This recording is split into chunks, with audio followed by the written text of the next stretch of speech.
अस्सलाम वालेकुम। अभी तक हमने जो डिस्कस किया है वो क्या है, demodulation, DSB-SC signal, double side band suppressed carrier signal की डीमॉड्यूलेशन के लिए जो रिसीव्ड मॉड्यूलेटेड सिग्नल है उसको दोबारा से हम कैरियर के साथ मल्टीप्लाई करते हैं और फिर लो पास फिल्टर अप्लाई करते हैं तो हमें ये हाफ एम्प्टी की टर्म मिल जाती है। इस पूरे डीमॉड्यूलेशन के सेटअप में ये बहुत बहुत जरूरी है कि जो कैरियर हमने साथ लगाकर भेजा है एग्जैक्टली उसी फ्रीक्वेंसी के कैरियर से रिसीविंग साइड पे भी मल्टीप्लाई किया जाए। यानी जो ट्रांसमीटर साइड पे हमने मैसेज और कैरियर वेव मल्टीप्लाई की है, ये कोसाइन सिग्नल के साथ, साइनोसॉइड के साथ हमने मल्टीप्लाई किया है, एम्प्टी कॉस ओमेगा सी टी, एग्जैक्टली वही फ्रीक्वेंसी के कैरियर के साथ रिसीवर साइड पे भी मल्टीप्लाई किया जाए। अगर ओमेगा सी में और फेज और फ्रीक्वेंसी के अंदर थोड़ा सा भी चेंज आएगा जो ट्रांसमिट होके पहुंचा है और जो रिसीवर साइड पे हम मल्टीप्लाई करा रहे हैं, then we will not be able to get half m t term separately. हमें ये सेपरेट होके नहीं मिलेगी। हमें जब भी मिल रही है जब एग्जैक्टली रिसीवर में जो कैरियर सिग्नल मल्टीप्लाई हो रहा है और जो मॉड्यूलेटेड सिग्नल में कैरियर सिग्नल आया है, दोनों एग्जैक्टली सिंक्रोनाइज्ड है। synchronized है, the word is synchronous modulation। so इस पूरे सेटअप के लिए जिसमें आपने सिर्फ एक दोबारा कैरियर से मल्टीप्लाई किया DSB-SC में और लो पास फिल्टर लगा के सेपरेट कर लिया, इस पूरे सेटअप में सबसे ज्यादा इंपॉर्टेंस क्या हुई कि रिसीवर साइड का कैरियर सिंक्रोनाइज्ड है जो ट्रांसमीटर साइड ने कैरियर लगा के भेजा। सो दैट इज वाई, क्योंकि इसमें सिंक्रोनस होना बहुत जरूरी है। अगर सिंक्रोनाइज नहीं होंगे और दोनों में फ्रीक्वेंसी के फेज या एंगल में जरा सा भी फर्क आ गया, फेज में और फ्रीक्वेंसी में फर्क आ गया, तो फिर ये LPF आपको मैसेज अलग करके नहीं देगा। इसीलिए इस तरह की मॉड्यूलेशन को, ये जो मॉड्यूलेशन डीमॉड्यूलेशन DSB-SC करता है, इसको सिंक्रोनस ए मॉड्यूलेशन कहते हैं। सिंक्रोनस ए मॉड्यूलेशन, सिंक्रोनस हेट्रोडाइन का वर्ड भी यूज किया जाता है। सिंक्रोनस मॉड्यूलेशन या सिंक्रोनस हेट्रोडाइन मॉड्यूलेशन कहलाती है। ए मॉड्यूलेशन है, एम्पलीट्यूड मॉड्यूलेशन है, लेकिन क्या है, सिंक्रोनस मॉड्यूलेशन है, क्योंकि इसमें कैरियर का सिंक्रोनाइज ट्रांसमीटर और रिसीवर एंड पे सिंक्रोनाइज होना बहुत जरूरी है। और इसीलिए जो हमने अभी कहा, इसको हम synchronous, this whole process is called coherent the word is coherent modulation, coherent detection, synchronous modulation, synchronous detection। coherent का मतलब ये exactly same हो ट्रांसमीटर और रिसीवर, और सिंक्रोनाइज का मतलब ये है कि ट्रांसमीटर और रिसीवर पे फ्रीक्वेंसीज, कैरियर की फ्रीक्वेंसी सेम है जो आप मल्टीप्लाई कर रहे हैं रिसीवर साइड पर, जो ट्रांसमिट हुई है।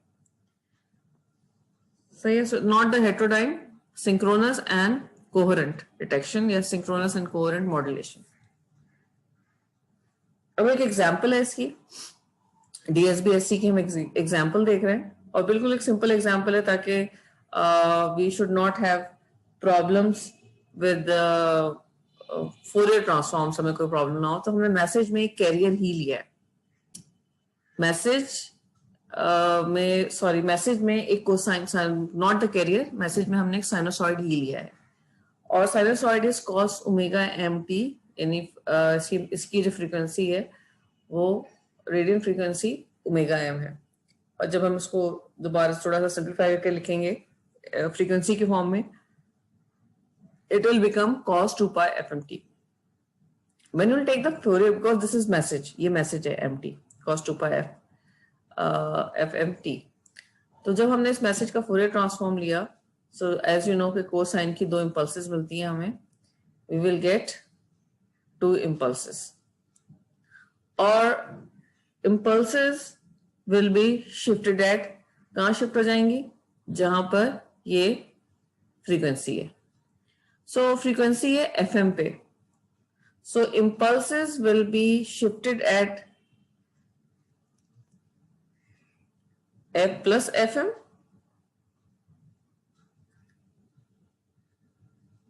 and minus FM। ठीक है। और जब हम इसको, ये तो है एफ की फॉर्म में रिप्रेजेंटेशन, अगर कोसाइन सिग्नल आपने ट्रांसमिट किया मैसेज में तो ये तो है फ्रीक्वेंसी की फॉर्म में रिप्रेजेंटेशन। और अगर हम इसको ओमेगा की फॉर्म में रिप्रेजेंट करें तो आपको पता है कि मैंने बताया था 2 पाई के साथ मल्टीप्लाई करते हैं। 2 पाई के साथ जब मल्टीप्लाई करेंगे आप इसको, अंदर ओमेगा आ जाएगा एफ की जगह और बाहर 2 पाई आ जाएगा, तो ये 2 से कैंसिल हो जाएगा और सिर्फ पाई बचेगा। यानी ये जो पूरी टर्म है, एक्सप्रेशन है सॉरी, 2 पाई से मल्टीप्लाई होगा और एफ की जगह ओमेगा आ जाएगा। और ये मैंने बिल्कुल शुरू की स्लाइड में रिकॉर्डेड भी है कि ये 2 पाई क्यों आएगा, और हमने ओमेगा की फॉर्म में इसको सॉल्व किया था और हमने एफ की फॉर्म में भी सॉल्व किया था कोसाइन सिग्नल को। हमने दोनों में अलग अलग सॉल्व करके देखा था। मैंने उसमें एग्जैक्टली रिप्रेजेंट किया था कि 2 पाई की टर्म क्यों आ रही है। जब आप उसको इंटीग्रेट करते वक्त, फोरियर ट्रांसफॉर्म लेते वक्त सॉल्व करेंगे ओमेगा की फॉर्म में, तो 2 पाई की टर्म खुद ब खुद आएगी। इस वक्त मैंने आपको एक शॉर्ट कट बता दिया है कि ओमेगा की फॉर्म में 2 पाई, जो भी आपके पास एफ की फॉर्म में एक्सप्रेशन है उसमें आप 2 पाई लगा देते हैं, तो 2 पाई में 2 कैंसिल हो जाता है, सिर्फ पाई रह जाता है, और जहां जहां एफ है वहां पे ओमेगा की फॉर्म में लिख देते हैं। तो एफ की जगह यहाँ पे ओमेगा आ जाएगा, एफ एम की जगह पे यहाँ पे ओमेगा एम आ जाएगा, और इसी तरह से यहाँ पे ओमेगा आ जाएगा और यहाँ पे माइनस ओमेगा एम आ जाएगा। तो 2 शिफ्टेड इंपल्सेस मिल जाएंगी, और 2 शिफ्टेड इंपल्सेस हमें कहाँ मिलेंगी, जहाँ पे कैरियर की फ्रीक्वेंसी है, सॉरी जो कोसाइन, मेरे मुंह से कैरियर निकल रहा है, सॉरी, कोसाइन सिग्नल जो साइनसॉइड आपने भेजा है उसकी फ्रीक्वेंसी एफएम है। 2 शिफ्टेड इंपल्सेस मिलेंगे, एक प्लस एफएम पे और एक माइनस एफएम पे। सही है, ये है मैसेज। यानी अगर मैं मैसेज को प्लॉट करूं,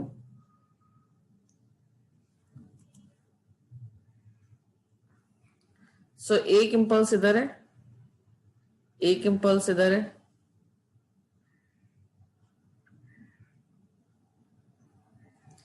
एक एफएम पे शिफ्ट हुई हुई है, एक माइनस एफएम पे शिफ्ट हुई हुई है,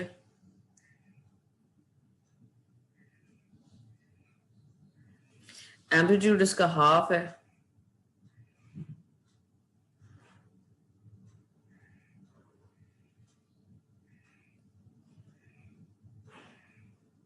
और this is in form of Fourier transform in form of f, in terms of f. Omega के फॉर्म में अगर आप प्लॉट करेंगे तो फिर आपको ये एक्सेस पूरा ओमेगा के फॉर्म में लेना पड़ेगा। एम्पलीट्यूड इसका हाफ की बजाय क्या बन जाएगा, पाई बन जाएगा। तो ये तो मैंने एमएफ प्लॉट कर दिया। ये है मैसेज। अब ट्रांसमिशन के लिए, ये मॉड्यूलेशन के लिए मैसेज को हम किससे मल्टीप्लाई करते हैं, कैरियर फ्रीक्वेंसी से मल्टीप्लाई करते हैं। तो प्लीज नोट दी नोटेशंस, क्योंकि ये नोटेशंस आपको बार बार इस्तेमाल करनी पड़ेंगी। जो फाई डीएसबी एससी फाई के साथ जो भी टर्म होती है वो मॉड्यूलेशन की टेक्निक बताती है। अगर मैं फाई के साथ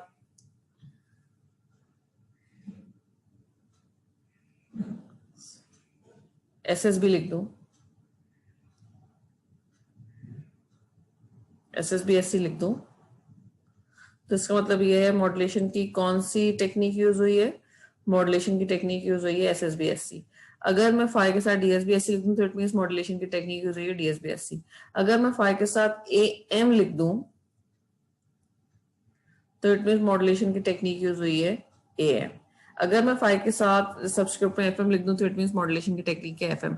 सो आपको इस ये जो नोटेशंस हैं इनको थोड़ा सा अपने आप को फेमिलियराइज कराना पड़ेगा, क्योंकि पेपर में भी इस्तेमाल होंगी है और यहाँ पे भी हम इस्तेमाल कर रहे हैं, स्लाइड्स में भी, बुक में भी इसी तरह से एक्सप्लेन किया गया है इक्वेशंस को मॉड्यूलेशन की।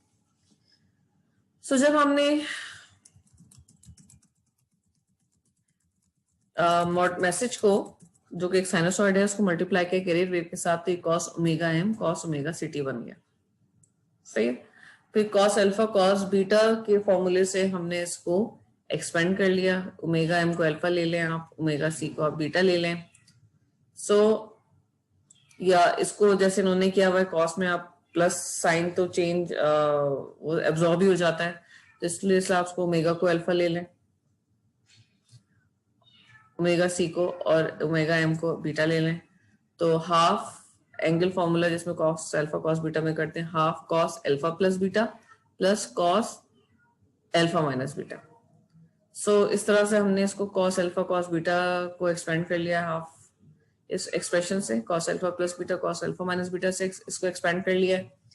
अब हम इसको, ये हमारा टाइम डोमेन सिग्नल है मॉड्यूलेटेड। मैसेज क्या है, आज तक हमने जितने भी मॉड्यूलेशन के स्पेक्ट्रम देखे हैं उसमें मैसेज को हमने एज इट इज रखा है, उसमें हमने कोई सिग्नल नहीं लिया है। ये पहली एग्जांपल है डीएसबीएससी के अंदर जिसमें हम मैसेज में एक सिग्नल ले रहे हैं और सिग्नल खुद क्या है, साइनोसॉइड। मैसेज का स्पेक्ट्रम हमने बना लिया है। अब उसके बाद मॉड्यूलेशन के बाद हमारे पास ये टाइम डोमेन का एक्सप्रेशन आ गया है। अब हमें इसका फोरियर ट्रांसफॉर्म चाहिए, ठीक है। अब देखें आप, ये दो अलग अलग फोरियर ट्रांसफॉर्म लिख लेंगे। Cos omega c plus m का फोरियर ट्रांसफॉर्म एक निकलेगा, cos omega c minus m का फोरियर ट्रांसफॉर्म एक निकलेगा।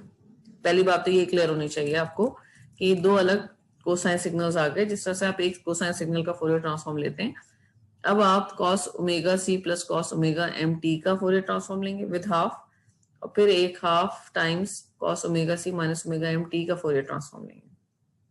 तो जब कॉस ओमेगा एम टी था तो सिग्नल स्पेक्ट्रम का हमें कहाँ मिल रहा था, यानी कॉस 2 पाई एफ एम टी था, तो सिग्नल हमें कहाँ मिल रहा था 2 पाई, ये इसके एफ एम फ्रीक्वेंसी देखकर एक प्लस एफ एम पे मिल रहा था, एक माइनस एम पे हमें सिग्नल या इसका स्पेक्ट्रम मिल रहा था। इसी तरह से अब अगर omega c plus omega m हो गया है तो ये फ्रीक्वेंसी हो जाएगी एफ सी प्लस एफ एम, और ये हो जाएगी एफ सी माइनस एफ एम। तो जब एफ एम फ्रीक्वेंसी थी सिग्नल की तो उसके स्पेक्ट्रम में हमें कहाँ मिलता था, plus F m minus F m पे। जब फ्रीक्वेंसी बन गई एफ सी प्लस एफ एम तो हमें स्पेक्ट्रम कहाँ मिलेगा, एक दफा मिलेगा हमें एफ सी प्लस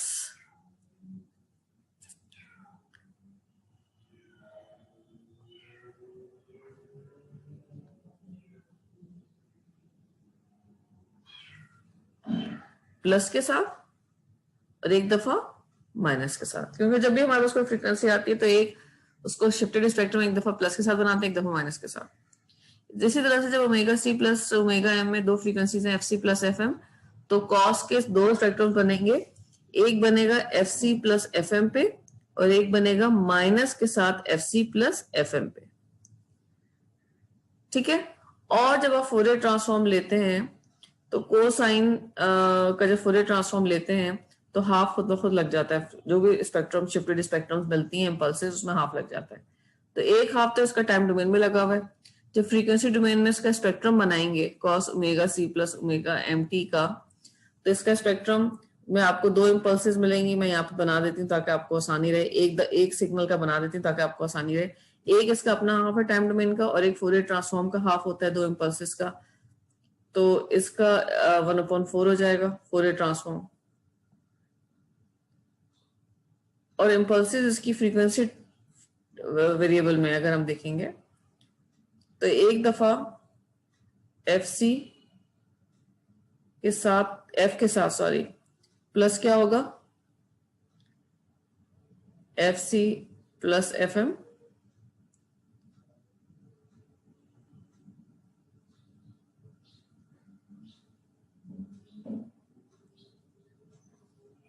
और एक दफा दूसरी इम्पल्स आएगी एफ माइनस के साथ F C plus F m.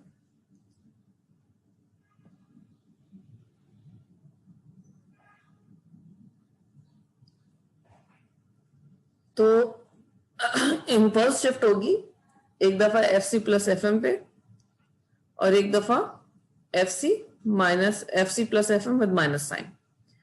तो माइनस साइन वाला हम इधर शिफ्ट कर देंगे एडवांस में और प्लस वाला इधर शिफ्ट कर देंगे। सो ये जो मैंने जिन पे दो एरोज लगाए हैं ये स्पेक्ट्रम किसके हैं, पहली टर्म का, और एम्पलीट्यूड कितना हो गया 1/4। इसी तरह से omega c minus omega m cos के साथ लगा हुआ है तो इसका फ्रीक्वेंसी बनेगी एफ सी माइनस एफ एम, एफ सी माइनस एफ एम। तो एफ सी इस वाले कॉस की टर्म के दो इम्पल्सेस बनेंगी, एक बनेगी सिंपली एफ सी माइनस एफ एम पे और एक बनेगी with minus sign f C minus F M. Plus minus के साथ लिखना होता है ना, एक दफा पॉजिटिव एक दफा नेगेटिव। तो ये वाली जो दो क्रॉस के साथ जो इम्पल्सेस हैं 1/4 के साथ, ये किसके ट्रांसफॉर्म है? Cos omega c minus omega m t का फोरियर ट्रांसफॉर्म है। ठीक है, तो अब अगर हम इन दो स्पेक्ट्रम्स को देखें, सॉरी दो इम्पल्सेस को देखें, एक F C plus F m minus के साथ है, एक F C minus F m minus के साथ है, तो इधर F C plus F M है, इधर F C minus F M है। अब आप जब प्लॉट करेंगे तो आपको ये सब, ये कौन सा कहाँ प्लॉट करना है, चार तो पता चल गया आपको भाई, ये चार शिफ्टेड बनाने हैं आपको। एक प्लस के साथ आपको दो बनाना है, plus minus F C plus F M, एक F C minus F M plus minus के साथ दो बनाने हैं, तो चार बनानी है। दो इम्पल्सेस इसकी बनानी है, दो इम्पल्सेस इसकी बनानी है। अब सवाल ये है कौन सा पहले आएगा कौन सा बाद में आएगा, ये भी आपको चेक करना पड़ेगा प्लॉट करते वक्त। जो प्लस के साथ है F C plus F m, ये इन सारे टर्म्स में सबसे ज्यादा हाई वैल्यू है, तो सबसे आगे हम इसको एफ सी प्लस एफ एम को सबसे आगे बना देंगे। उसके बाद दूसरी जो टर्म है F C minus F M वाली, लेकिन प्लस के साथ, वो अंदर आएगी, है तो पॉजिटिव ना वो, तो अंदर आएगी। इसी तरह से अगर आपने ये दोनों सही बना लिए तो दूसरी साइड पे सिर्फ आपको सिमेट्री बनानी है, यानी जहां पे एफ सी प्लस माइनस एफ एम बनाया है आपने, उसी को उतने ही डिस्टेंस पे नेगेटिव एक्सिस पे आप माइनस के साथ बना देंगे। जहां पर आपने एफ सी प्लस एफ एम बनाया है नेगेटिव साइड पे, उतने ही डिस्टेंस से माइनस के साथ आप इसको बना देंगे। ठीक है, अच्छा सप्रेस्ड कैरियर हम क्यों कहते हैं? क्योंकि जब मैंने आपको पिछली स्लाइड में बताया, क्योंकि कैरियर सेंटर में आ जाता है। लेकिन अब एक F C plus F M है, इसको देखो एफ सी माइनस एफ एम है, सब कुछ बनाने के बाद अगर चेक करो तो F C plus F M है, एक इधर F C minus F M है पॉजिटिव साइड पे, इधर माइनस के साथ F C minus F M है, इधर माइनस के साथ F C plus F M है। तो बेसिकली पॉजिटिव साइड पे भी अगर देखा जाए तो कैरियर बीच में है कहीं ना कहीं। देखिए ना, एफ सी के साथ एफ एम प्लस किया तो ये आपको आगे वाली इंपल्स मिल गई, एफ सी के साथ आपने माइनस एफ एम किया तो आपको पीछे वाली इंपल्स मिल गई। इसी तरह से यहां पर भी नेगेटिव साइड पे भी माइनस एफ सी सेंटर में, कैरियर सेंटर में, उससे हम एफ एम आगे जा रहे हैं तो ये वाली टर्म मिल रही है, और एफ एम पीछे जा रहे हैं तो ये वाली टर्म मिल रही है। तो इसलिए सप्रेस्ड कैरियर हम इसको इसलिए भी कहते हैं कि जब हम इसका स्पेक्ट्रम प्लॉट करते हैं तो कैरियर हमेशा बीच में होता है कहीं ना कहीं। अब कैरियर को अपना रेफरेंस बनाकर, कैरियर को अपना रेफरेंस बनाकर जितने स्पेक्ट्रम्स या जितने इम्पल्सेस या जो फ्रीक्वेंसीज कैरियर से लेस होती हैं वो हमेशा एलएसबी कहलाती हैं। सो एफसी से लेस कौन सी फ्रीक्वेंसी है? एफसी माइनस एफएम, ये लोअर साइड बैंड कहलाएगा। और एफसी से हायर जो फ्रीक्वेंसी होती है वो अपर साइड बैंड कहलाएगा। ठीक है, इसी को फॉलो करते हुए नेगेटिव साइड पर, यहां पे जो एलएसबी है नेगेटिव साइड पे, नेगेटिव एक्सिस पर, वो ही उसी की सिमेट्री एलएसबी बनेगी।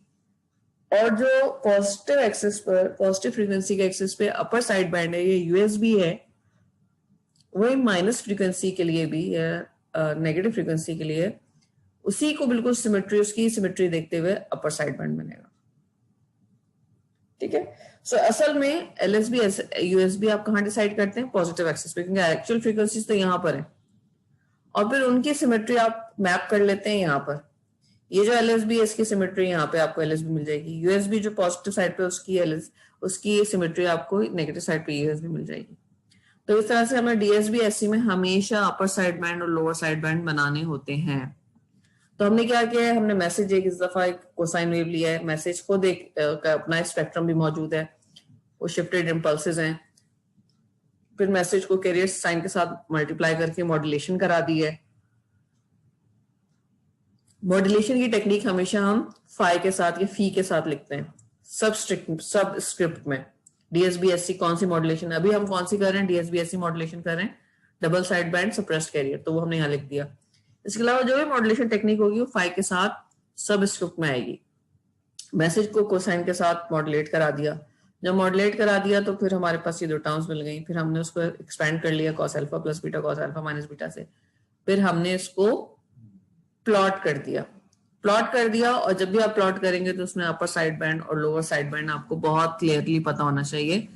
वो आप हमेशा इस एक्सिस पे निकालेंगे, पॉजिटिव एक्सिस पे, और उसी को मैप कर देंगे नेगेटिव एक्सिस पे। मैपिंग आप चेक कर लेंगे नेगेटिव एक्सिस पे, क्योंकि जो क्वेश्चंस होंगे पेपर में भी, एक्सरसाइज के भी, जो हम एक दो क्वेश्चन जैसे आज भी मैंने सवाल कराया इसमें एलएसबी यूएसबी आपसे पूछा जा सकता है कि एलएसबी किस फ्रीक्वेंसी पे, तो आप कहेंगे एफसी माइनस एफएम पे लोअर साइड बैंड है। और अगर आपसे पूछा जाएगा अपर साइड बैंड किस फ्रीक्वेंसी पे, तो आप बताएंगे एफसी प्लस एफएम पर। सो आई होप ये क्वेश्चन आपको क्लियर हो गया होगा। सही है। सो ये डीएसबी एससी का हमने अभी क्या देखा है, हमने एक तो मॉड्यूलेशन थी, उसके बाद हमने डीमॉड्यूलेशन देखी, और साथ में हमने एक उसका क्वेश्चन भी किया, एक सिग्नल लेके, ये वेव लेकर, वेव फॉर्म लेकर, कि इसका डीएसबी एससी का कॉन्सेप्ट, जब हम मैसेज के अंदर कोई सिग्नल डालते हैं और फिर हम उसको मॉड्यूलेशन करते हैं और उसका फिर स्पेक्ट्रम बनाते हैं, तो एलएसबी यूएसबी कैसे बनता है डबल साइड बैंड के अंदर। तो ये हमने एग्जाम्पल किया जो सबसे सिंपलेस्ट एग्जाम्पल है, क्योंकि कोसाइन का फोरियर ट्रांसफॉर्म सबसे आसान होता है लेना, और इसका मॉड्यूलेशन के बाद भी इसका स्पेक्ट्रम बनाना भी आसान है। कोई और अगर यहाँ पे कॉम्प्लिकेटेड से सिग्नल आ जाएगा तो उसका फोरियर ट्रांसफॉर्म लेना हमारे लिए बहुत मुश्किल होगा, और फिर स्पेक्ट्रम में एलएसबी यूएसबी देखना भी मुश्किल होगा। तो हमने एक सिंपलेस्ट एग्जाम्पल के साथ हमने डीएसबी एससी का स्पेक्ट्रम देखा है, और डीएसबी एससी में हमेशा हमेशा आपको upper side band lower side band बताना पड़ता है, और कैरियर हमेशा सेंटर में होता है कहीं ना कहीं। I hope this is clear. So ये एक डबल साइड बैंड का एक कॉन्सेप्ट है, और double side band suppressed career का एक कॉन्सेप्ट है, और साथ में इसमें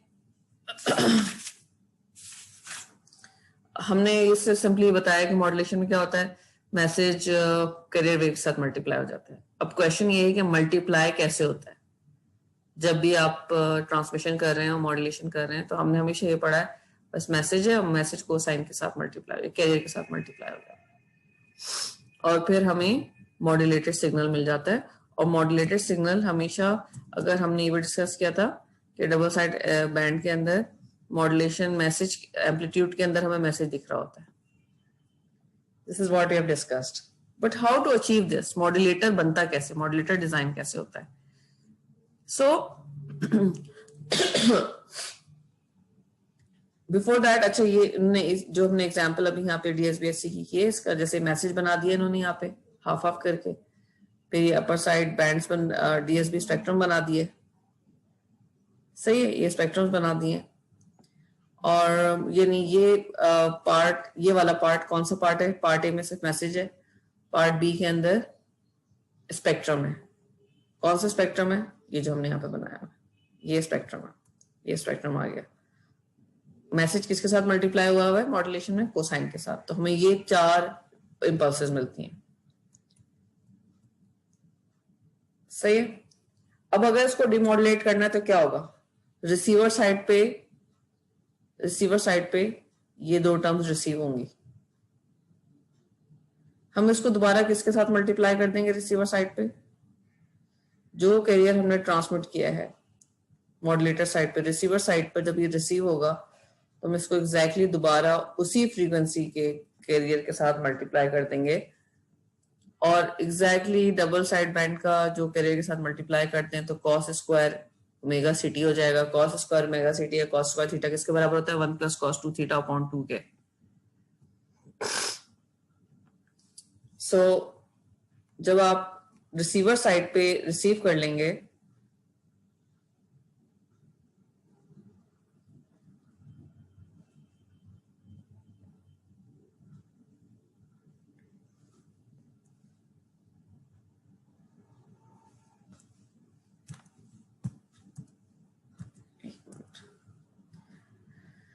रिसीव साइड पे रिसीव कर लेंगे और sorry cos omega m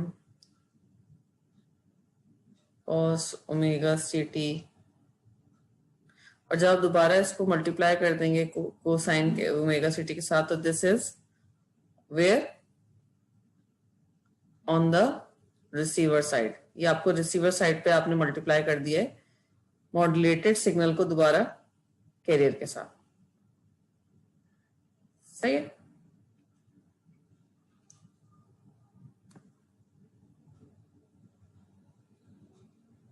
receiver side पे तो अब होगा क्या, ये तो मैसेज था, इसको भूल जाएं, चलो थोड़ी देर के लिए भूल जाएंगे, ये सिर्फ मैसेज है एक्चुअली। तो कॉस ओमेगा स्क्वायर टी बन जाएगा 1 प्लस कॉस 2 थीटा से अगर हम इसको कर लें तो कॉस 2 ओमेगा सी टी अपॉन 2। ठीक है, ये मैसेज है कॉस ओमेगा एम। ये पूरा रिसीवर साइड है बाय द वे, आप ये मत समझिएगा कि मैंने सिर्फ कैरियर के साथ लगा दिए, पूरा रिसीवर साइड पे हमने मॉड्यूलेटेड सिग्नल को दोबारा कैरियर से मल्टीप्लाई किया है।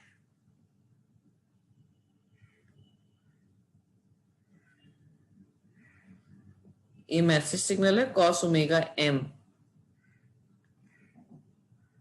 ठीक है, तो कॉस ओमेगा एम टी आपको एक दफा अलग से मिल गया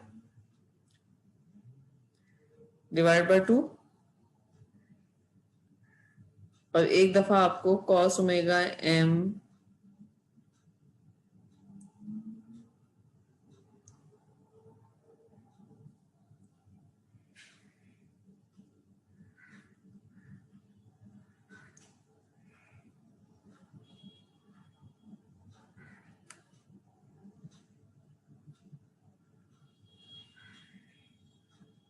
इसके साथ मिल गया। ये तो मैसेज है। ठीक है, तो अगर हम फिल्टर बना लें, और फिल्टर हम लो पास फिल्टर बना लें जिसमें ये हमने मैसेज का, क्योंकि फ्रीक्वेंसी ओमेगा एम हमेशा बहुत कम होगी किससे, कैरियर की फ्रीक्वेंसी। लो पास फिल्टर बना लें तो मैसेज अलग हो गया, मैसेज एक्सट्रैक्ट हो गया, और क्या चीज सप्रेस हो जाएगी एलपीएफ के बाद, ये सप्रेस हो जाएगी। एलपीएफ लगाने के बाद हमें ये वाली फ्रीक्वेंसी मिल जाएगी और ये सप्रेस हो जाएगी। ये तो है डीएसबी एससी के अंदर कि जब भी आप रिसीव सिग्नल को मल्टीप्लाई करेंगे दोबारा कैरियर से तो उसमें एक टर्म मैसेज की अलग होकर मिलेगी, एक टर्म हमें आपको दोबारा से वही जो टर्म्स आपने भेजी थी वही दोबारा मिल जाएंगी, लेकिन फ्रीक्वेंसी क्या हो जाएगी, ट्वाइस हो जाएगी। सो इस केस के अंदर ये चीज सप्रेस हो गई, मैसेज रिसीव हो गया। इसका स्पेक्ट्रम कैसे बनेगा रिसीवर साइड पे, जब आपने इसको दोबारा कैरियर के साथ मल्टीप्लाई किया तो स्पेक्ट्रम कैसे बनेगा। देखिए कॉस ओमेगा, ये जो पूरा टर्म है इसका अगर हम स्पेक्ट्रम बना लें तो कॉस ओमेगा एम का तो दो स्पेक्ट्रम बनेंगे, एक प्लस एफ एम, एक माइनस एफ एम। ठीक है, ये तो आपको पता है।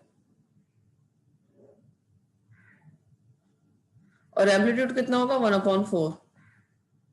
1/4 क्यों कह रही हूँ, क्योंकि एक हाफ जो है वो तो टाइम डोमेन में लगा हुआ है, जब हम स्पेक्ट्रम बनाते हैं फोरियर ट्रांसफॉर्म में भी एक हाफ होता है तो 1/4 हो जाएगा। ये है spectrum cos omega M t/2 का। अब इसका स्पेक्ट्रम जो कि एलपीएफ से पास नहीं हो पा रहा, इसके स्पेक्ट्रम में हमें ये एक टर्म है ना, इसके स्पेक्ट्रम को बनाने के लिए हमें क्या करना पड़ेगा, कॉस अल्फा कॉस बीटा जो हम करते थे, जो अभी हमने मॉड्यूलेशन के वक्त भी किया है, इसके स्पेक्ट्रम में cos alpha plus beta, cos alpha minus beta. इसको अब अगर हम अल्फा कह देते हैं, इस वाली ओमेगा टर्म को हम ओमेगा एम टर्म को हम बीटा कह देते हैं, तो बेसिकली हमें स्पेक्ट्रम के नाम पे दोबारा से we will get to cos terms, एक कॉस अल्फा प्लस बीटा की वजह से एक टर्म मिलेगी, कॉस अल्फा माइनस बीटा की वजह से टर्म मिलेगी। तो दो कॉस टर्म्स हैं, तो दोबारा से हमें दो कॉस टर्म्स हैं तो 4 इंपल्सेस मिल जाएंगी, हर कॉस टर्म की वजह से 2 इंपल्सेस मिलेंगी। आई होप ये जो मैंने अब एग्जांपल समझाई बिल्कुल वही चीज आपको दोबारा करनी है, अल्फा प्लस बीटा लगा के 2 कॉस की टर्म्स होंगी, हर कॉस की टर्म के लिए 2 इंपल्सेस होंगी। एक हो जाएगी इसमें से, एक की जो आपके पास जो सबसे हाईएस्ट फ्रीक्वेंसी होगी उसमें अल्फा और बीटा ऐड हो रहे होंगे, यानी ओमेगा एम की फ्रीक्वेंसी एफ एम होती है, वो ऐड हो रही होगी किसके अंदर, ट्वाइस ऑफ, क्योंकि ओमेगा सी के साथ 2 लगा हुआ है, ट्वाइस ऑफ एफ सी के साथ। और इसका मिरर यहाँ पे बन रहा होगा माइनस करके एफ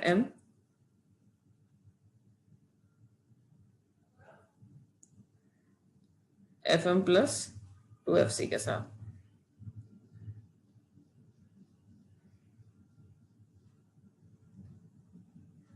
सही है। अच्छा, इसी तरह से जो दूसरी टर्म होगी जिसमें अल्फा माइनस बीटा होता है, उसमें 2FC माइनस FM होगा।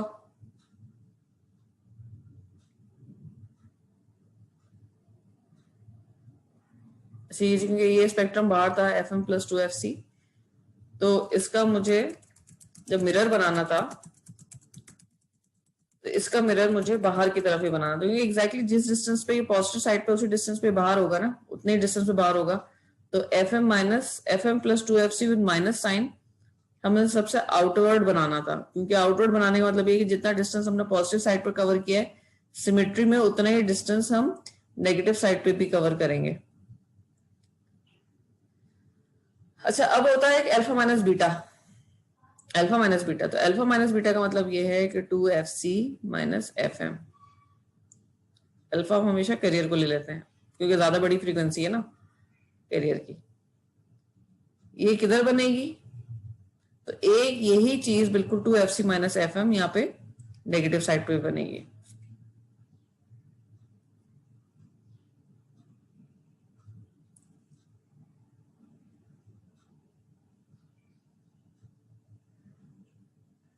Through FC minus FM।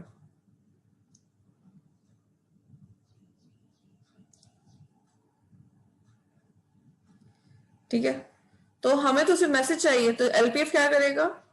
इन दोनों स्पेक्ट्रम्स को, ये जो बने हैं, इनको सप्रेस करेगा और हमें मिल जाएगा सिर्फ मैसेज 1/4 के साथ। ठीक है भाई। और ये इसमें हाफ टर्म का मैंने एक्सप्लेन नहीं किया, इसमें भी हाफ टर्म तो पहले ही लगी हुई टाइम डोमेन में। जब आप कॉस अल्फा प्लस बीटा करेंगे तो यहाँ पे हाफ हाफ ही रहना है इसको, ये 1/4 नहीं होगा। इसमें तो 1/4 हो गया, एक इसका और एक इसका। इसको जब आप देखेंगे कॉस अल्फा प्लस बीटा को, तो ये वैसे तो कॉस अल्फा प्लस बीटा में तो ये हाफ ही रहेगा, लेकिन जब आप अल्फा प्लस बीटा अलग, कॉस अल्फा माइनस बीटा अलग, उसको दोबारा सॉल्व करेंगे तो ये फाइनली यहाँ पे भी 1/4 की टर्म्स आनी चाहिए। ये सारे एम्पलीट्यूड्स 1/4 में आ जाएंगे। ये एक बहुत इंपॉर्टेंट एग्जाम्पल है, ये मैं क्लास में एक्सप्लेन नहीं करूंगी क्योंकि हमारे लेक्चर्स बहुत वो हुए हैं, इसमें बीच में स्किप हुए हैं। तो प्लीज प्लीज प्लीज ये कॉस और अल्फा और ये जो स्पेक्ट्रम्स हैं, ये इसका आइडिया भी दिया हुआ है आपको, ये मैंने इसीलिए दोबारा व्हाइट बोर्ड पे एक्सप्लेन किया है। इसमें कोई प्रॉब्लम हो प्लीज मुझसे पूछ लीजिएगा आप।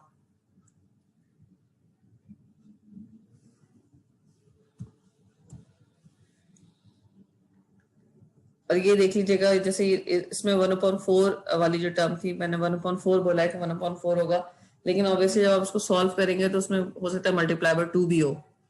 तो ये चीज आप चेक कर लीजिएगा। मैं इसको एक दफा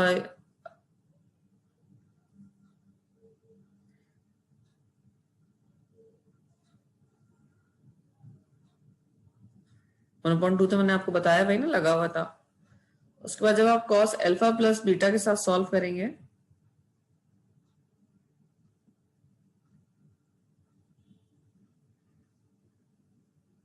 और एक दफा कॉस अल्फा माइनस बीटा के साथ सॉल्व करेंगे,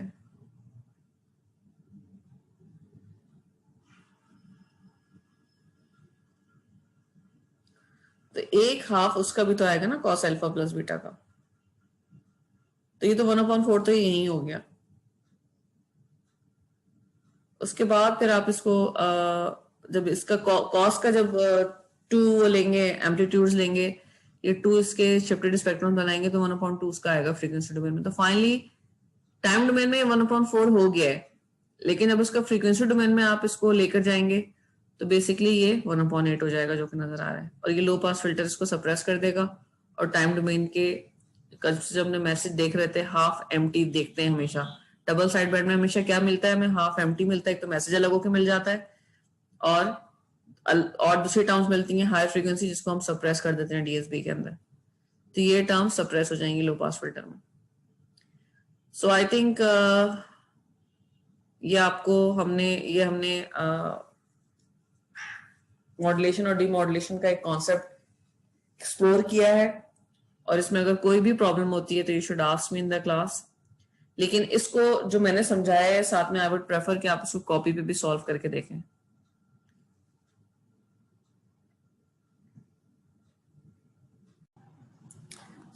एक कोसाइन सिग्नल की मॉड्यूलेशन और डीमॉड्यूलेशन का प्रोसेस हमने यहाँ तक कंप्लीट किया है। कोसाइन सिग्नल का स्पेक्ट्रम ये है। फिर कोसाइन सिग्नल जब मॉड्यूलेट हो गया अगेन एक दूसरे कोसाइन सिग्नल के साथ जिसकी कैरियर फ्रीक्वेंसी जो कि एक कैरियर है और उसकी फ्रीक्वेंसी एफसी है, जब ये एक मैसेज जो खुद एक कोसाइन है मॉड्यूलेट हुआ अगेन दोबारा एक कोसाइन के साथ जो कि कैरियर है, so you will get this band. हमें ये डीएसबी स्पेक्ट्रम मिला, double side band spectrum. Double side band हम क्यों कहते हैं? क्योंकि इसमें अपर साइड बैंड और लोअर साइड बैंड का कॉन्सेप्ट होता है। करियर फ्रीक्वेंसी से जो लोअर फ्रीक्वेंसी मिल रही होती है हमें स्पेक्ट्रम में, वो लोअर साइड बैंड कहलाती है, और करियर फ्रीक्वेंसी जो हाई फ्रीक्वेंसीज मिल रही होती है हमें स्पेक्ट्रम में मॉड्यूलेशन के बाद, वो अपर साइड बैंड कहलाती है। और एग्जैक्टली यही मिरर होता है दूसरी साइड पे भी। माइनस एफ सी मिलेगा और माइनस एफ सी के दोनों साइड पे जो बैंड्स होंगे, और माइनस एफ सी से के जो inside zero minus F C के जो बीच में फ्रीक्वेंसीज होंगी वो एलएसबी कहलाएंगी, just like a mirror on the positive side. जो पॉजिटिव साइड पे आपको मिल रहा है वो आपको उसी डिस्टेंस पे एलएसबी नेगेटिव साइड पे मिलेगा, और जो पॉजिटिव साइड पे अपर साइड बैंड मिल रहा है नेगेटिव फ्रीक्वेंसीज में भी अपर साइड बैंड उसके मिरर में ही मिलेगा। उसके बाद फिर हमने डीमॉड्यूलेशन की, और डीमॉड्यूलेशन में दोबारा इसको कैरियर के साथ मल्टीप्लाई कर दिया। सो ये मॉड्यूलेशन ए और बी मॉड्यूलेशन स्टेप्स हैं, और सी में डीमॉड्यूलेशन हुई है। डीमॉड्यूलेशन का तरीका हमने अभी पिछले उसमें देखा कि डीमॉड्यूलेशन हम दोबारा कैरियर से मल्टीप्लाई करते हैं और फिर लो पास से पास करते हैं। सो जब हमने दोबारा इसको कैरियर से मल्टीप्लाई किया तो we got this middle band जो कि मैसेज था, और दोबारा से कोसाइन से मल्टीप्लाई करने की वजह से हमें बैंड्स मिले हैं जो कि हाई फ्रीक्वेंसी पे हैं, 2fc और -2fc पर हैं। जब हमने लास्ट स्टेप यानी लो पास फिल्टर से पास किया उसे, तो ये सारी हाई फ्रीक्वेंसी इज सप्रेस हो गई, और लो पास फिल्टर ने उनको सप्रेस करने के बाद सिर्फ हाफ एमएफ यानी हाफ एमटी हमें रिटर्न कर दिया। सो ये प्रोसेस कंप्लीट हो गया डीएसबी एससी की मॉड्यूलेशन एंड डीमॉड्यूलेशन का। सो अगर हम टाइम डोमेन में देखें कि क्या हो रहा है, जो भी हमने एग्जांपल किए, अगर हम उसको टाइम डोमेन में देखें क्या हो रहा है, तो टाइम डोमेन में वी हैव एमटी, और उन्हें cos 2πfct के साथ ये मैटलैब पे भी आप बना के देख सकते हैं।